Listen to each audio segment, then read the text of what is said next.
आरक्षणाच्या मुद्द्यावरून विधानसभेत खडाजंगी झाली। सर्वपक्षीय बैठकीवरून विरोधक आणि सत्ताधाऱ्यांमध्ये आरोप प्रत्यारोप झाले, तर गोंधळामुळे सभागृहाचं कामकाज 3 वेळा तहकूब करण्यात आलं। विरोधकांच्या बहिष्कारावरून आशिष शेलार यांनी घणाघात केला, तर विरोधकांना जातीमध्ये तीळ निर्माण करायची असं अमित साटम म्हणाले। चर्चेसाठी बोलावतात तेव्हा फक्त राजकारण केलं जातं असंही अमित साटम यांनी म्हटलेलं आहे। तर सत्ताधाऱ्यांच्या आरोपाला विजय वडेट्टीवार यांनी जोरदार उत्तर दिलं। महाराष्ट्रात मराठा विरुद्ध ओबीसी वाद निर्माण करण्याचा पाप सरकारनं केल्याचा आरोप वडेट्टीवार यांनी केला। विरोधकांना फक्त राजकारण करायचंय, त्यांचा पर्दाफाश झालेला आहे। त्यांना जातीमध्ये तेढ निर्माण करायचंय, त्यांना या महाराष्ट्रामध्ये सलोख्याचं वातावरण हे बघवत नाहीये अध्यक्ष महाराज।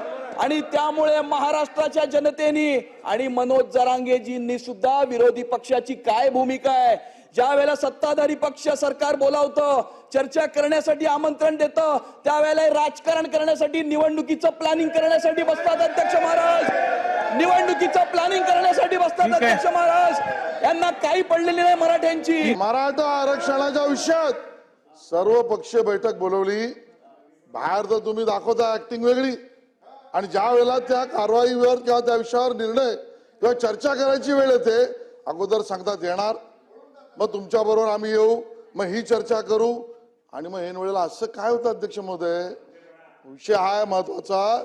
ऐन वेळेला असा कोणाचा निरोप येतो, कोणाला फोन येतो, कोणाचा SMS येतो, आणि अध्यक्ष महोदय दुपारपर्यंत येतो म्हणणारे, बरोबर येतो म्हणणारे, जाताना बरोबर येतो म्हणणारे, अचानक असा कोण यांचा बोलवता धणी आहे अध्यक्ष महोदय, की ज्या वेळेला मराठा आरक्षणाच्या विषयावर निर्णय घेण्याच्या बाबतीत सर्व पक्षीय बैठक बोलवण्याची भूमिका झाल्यानंतर यांच्या बाहेर, सभागृहाच्या बाहेर असा कोणीतरी बोलवता धणी आहे, तो सांगतो मराठा आरक्षणाच्या विषयात बैठकीला तुम्ही जाऊ नका, येतो सांगून सुद्धा जाऊ नका अध्यक्ष महोदय। आणि म्हणून खरं चित्र समोर आलं पाहिजे अध्यक्ष महोदय, समाज वाट बघतो अध्यक्ष महोदय। महाराष्ट्रामध्ये मराठा विरुद्ध ओबीसी हा मुळात वाद उभं करण्याचं पाप असं काय करता, ऐकून तर घ्या। महायुती सरकारने केलेला अध्यक्ष महोदय, ऐकून तर घ्या।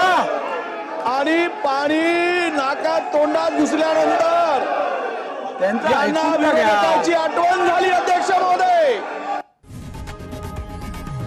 लोकशाही मराठी ऐका, पहा, जागरूक रहा।